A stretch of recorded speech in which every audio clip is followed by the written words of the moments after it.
Supreme court की जानिब से आईन और कानून के मुताबिक फैसला सामने आ चुका है 90 रोज में इंतखाबात का, क्या कहेंगी? क्योंकि चीफ जस्टिस ने जो कहा था कि पाकिस्तान का आइन इस वक्त सुप्रीम कोर्ट के दरवाजे पर दस्तक दे रहे, तो आज पाकिस्तान के आइन को इंसाफ मिल गया है। और ये हुकूमत और पीडीएम की इत्तेहादी जमातें, इन्होंने जितनी भी कोशिश की है इंतखाबात से भागने के लिए, हम इन्हें पकड़ कर वापस लेकर आ रहे हैं कि 90 दिन के अंदर यहाँ पर इंतखाबात कराने हैं। देखा तो अब ये जाएगा कि इस फैसले के अगेंस्ट किस तरह की तावीलें घर के लाएंगे। लेकिन मैं सिर्फ इतना समझती हूँ कि किसी की मंशा और मर्जी पर, किसी की फरमाइश के ऊपर दो सूबों के अवाम को उनके आईनी हक से हम महरूम नहीं कर सकते। और सुप्रीम कोर्ट का ये फैसला ये बताता है कि आइन सबसे मुकद्दस है। ये 1973 के आइन की गोल्डन जुबली पर तो अवाम के पैसे को खर्च कर सकते हैं, लेकिन इन हुकूमत के अगेंस्ट और जिस तरह से इलेक्शन कमीशन का किरदार रहा है और जिस तरह से गवर्नर ने अपनी आईनी जिम्मेदारी को नहीं निभाया है, तो मैं सिर्फ इतना कहूंगी कि अगर हर फैसले की तशरीह के लिए सुप्रीम कोर्ट ही जाना पड़ेगा, तो उस आइन की गोल्डन जुबली मनाने पर या उसके ऊपर अवाम के पैसे खर्च करने की जरूरत नहीं है। और एक दफा दोबारा पाकिस्तान तहरीक इंसाफ, चेयरमैन इमरान खान और सदर ही इस आइन की तौकीर के लिए और इस आइन की हिफाजत के लिए खड़े हुए हैं। जी आलिया साहिबा, इस हवाले से ये भी आगाह कीजिएगा, क्योंकि आइन और कानून के तहत जो है अब सुप्रीम कोर्ट की जानिब से फैसला सामने आ चुका है 90 रोज में इलेक्शंस की तारीख का। और तो ये बताइएगा कि कहा यह भी जा रहा है, बातें भी की जा रही हैं कि फंड्स नहीं हैं, सिक्योरिटी भी के भी खदशात हैं, ऐसे में इलेक्शंस का इनेकाद किया जाए, इन सब सूरत हाल का अहाता आप कैसे करती हैं?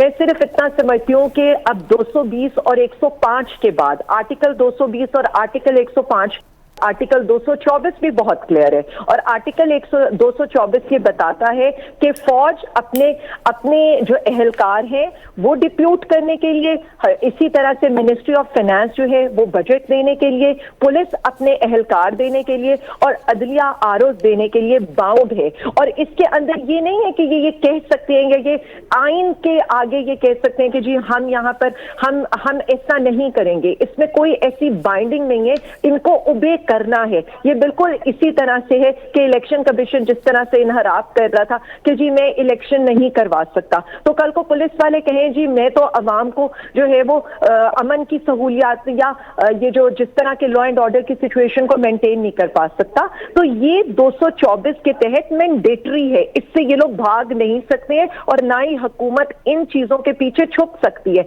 आइन वाजिया है और उस आइन की रोशनी में इन्हें हमें अहलकार भी देने पड़ेंगे, मिनिस्ट्री ऑफ फाइनेंस को फंड भी देने पड़ेंगे, अदलिया को आरोज भी देने पड़ेंगे। इसमें कोई इफ एंड बट्स नहीं है। आलिया साहिबा, ये भी बताइएगा, जिस तरह से सुप्रीम कोर्ट ने वाज़े जो ये फैसला है सामने आ चुका है और अब इस पर अमल हुकूमत ने करवाना है, इन केस अगर हुकूमत इस पर अमल नहीं करवाती है और ये मामला क्या तौहीन अदालत की जानिब जा सकता है और इस जो है इस हवाले से जो दरख्वास्त की तरफ ये बात जा सकती है?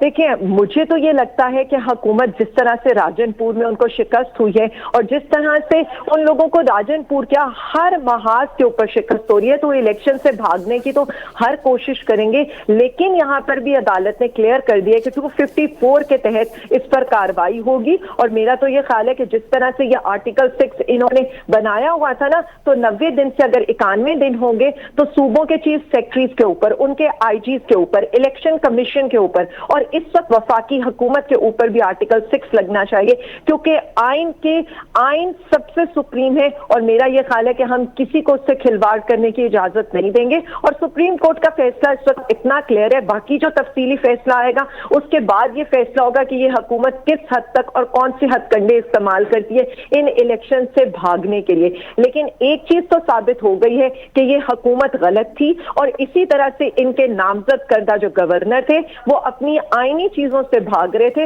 और मुल्क को और अवाम को उन्होंने एक ऐसी ट्रक की बत्ती के पीछे लगाया हुआ था और एक पिंग पोंग खेली जा रही थी कि गवर्नर इलेक्शन कमीशन से मशावरत के बहाने, इलेक्शन कमीशन निगरान वजीर आला और निगरान हुकूमतों और वफाकी हुकूमत के बहाने इस इलेक्शन से भागने की कोशिश कर रहे थे। लेकिन मुझे ये लग रहा है कि इस ऑर्डर के बाद इनके सारे फरार के रास्ते बंद हो चुके।